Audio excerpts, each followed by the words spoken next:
चीन और भारत के रिश्ते सामान्य नहीं, तो जब रिश्ते सामान्य नहीं है तो वहां पर चीन के दूतावास के लोग क्यों गए आरएसएस? ये अलग बात है कि बायां हाथ कुछ और कर रहा है, दाहिने को उसका पता ही नहीं है कि चीन गांव बसा रहा है और मोदी जी की आंखों से चीन के प्रेम की पट्टी ही नहीं उतरती। आपकी आंखों में धूल झोंकने के लिए इन्होंने कुछ छोटी मोटी ऐप्स को बैन कर दिया। मोदी जी चुप रहे, बिल्कुल चीन का नाम नहीं लेते हैं।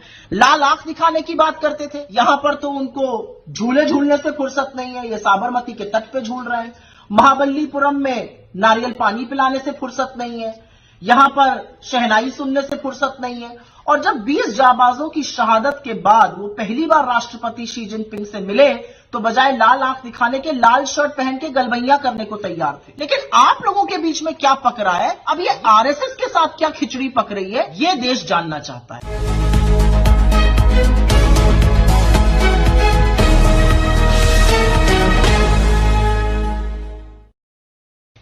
मोदी और चीन की प्रेम कथा तो जग जाहिर है और उस प्रेम कथा में अब एक त्रिकोणीय एंगल आरएसएस का आ गया है। लेकिन यह चिंता का विषय है और चिंता का विषय इसलिए है क्योंकि पहली बार इतिहास में चीन के राजनयिक, चीन के दूतावास के जो टॉप ऑफिशियल्स हैं वो आरएसएस के हेडक्वार्टर नागपुर में गए। वो वहां क्यों गए? आरएसएस कोई राजनीतिक दल नहीं है, आरएसएस सरकार का हिस्सा नहीं है, आरएसएस तो अपने आप को गैर राजनीतिक दल, सांस्कृतिक दल बताता है। तो वहां पे क्या हुआ? और चिंता इसलिए है क्योंकि उस मीटिंग के कुछ ही दिनों बाद चीन के मुखपत्र ने मोदी जी की तारीफ में कसीदे पढ़े। यह अलग बात है कि बायां हाथ कुछ और कर रहा है, दाहिने को उसका पता ही नहीं है, क्योंकि अभी जनवरी 2024 में इस देश के विदेश मंत्री ने कहा चीन और भारत के रिश्ते सामान्य नहीं है। तो जब रिश्ते सामान्य नहीं है तो वहां पर चीन के दूतावास के लोग क्यों गए आरएसएस? यह अलग बात है कि यही विदेश मंत्री पिछले साल कह रहे थे कि हम छोटी इकोनॉमी है, हम बड़ी इकोनॉमी के साथ कैसे निपटेंगे। अपनी सेना के शौर्य और पराक्रम का अपमान करना कोई एस जयशंकर से सीख ले। लेकिन अब याद रखिए कि हुआ क्या है। अप्रैल मई 2020 के बीच में चीन घुसपैठ कर रहा था और 15 जून की वो सियाह रात 2020 की जब 20 जाबाजों की गलवान में शहादत हुई। यह अलग बात है कि 4 दिन बाद मोदी जी ने देश से सीधा सफेद सपाट झूठ बोला और बिना पलक झपकाए कहा कि कोई घुसा हुआ नहीं है। और कितनी बड़ी विडंबना है कि तब से 19 कोर कमांडर लेवल की बातचीत में, मीटिंग में चीन वही क्लीन चिट लेकर बार बार दोहराता है कि आपके प्रधानमंत्री ही कहते हैं कि कोई घुसा हुआ नहीं है। लेकिन इस दौरान क्या किया? इस दौरान मोदी सरकार ने हमारे पेट्रोलिंग पॉइंट, जहां तक हम गश्त करते थे, पेट्रोलिंग पॉइंट 10, 11, 12, 13, 14, 15, 16 उनको बफर जोन में डाल दिया। जिन रणनीतिक इलाकों पर हमने कब्जा किया था वहां से सेना को पीछे किया गया। और यही नहीं, सिर्फ 21 लोगों को इस देश में परमवीर चक्र मिला था, उसमें से एक मेजर शैतान सिंह थे जिनका स्मारक लद्दाख में बना हुआ था। उस स्मारक को भी बफर जोन में डाल दिया गया। और सिर्फ स्मारक बफर जोन में नहीं डाला गया, अब कहा जा रहा है उसको शिफ्ट किया जाएगा।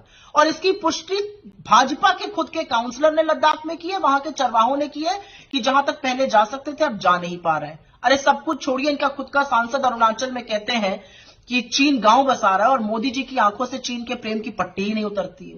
लेकिन इस दौरान सरकार ने क्या किया? जब यह सब हो रहा था, सरकार ने चीन को सबसे बड़ा ट्रेडिंग पार्टनर बनाया और $100 बिलियन का ट्रेड डेफिसिट किया। आपकी आंखों में धूल झोंकने के लिए इन्होंने कुछ छोटी मोटी ऐप्स को बैन कर दिया।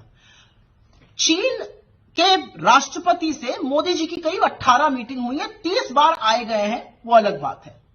इन 18 मीटिंग्स में मोदी जी ने देश के हित के बारे में क्या बात की मैं नहीं जानती हूं। लेकिन अभी एक मीटिंग हुई थी साउथ अफ्रीका में अगस्त 2023 में, और उस मीटिंग के बाद चीन ने एक मैप रिलीज किया जिसमें हमारे ही देश के जगहों का अपने देश में बता दिया गया। मोदी जी चुप रहे, बिल्कुल चीन का नाम नहीं लेते हैं। लाल आंख दिखाने की बात करते थे, यहां पर तो उनको झूले झूलने से फुर्सत नहीं है, ये साबरमती के तट पे झूल रहे हैं। महाबलीपुरम में नारियल पानी पिलाने से फुर्सत नहीं है, यहां पर शहनाई सुनने से फुर्सत नहीं है।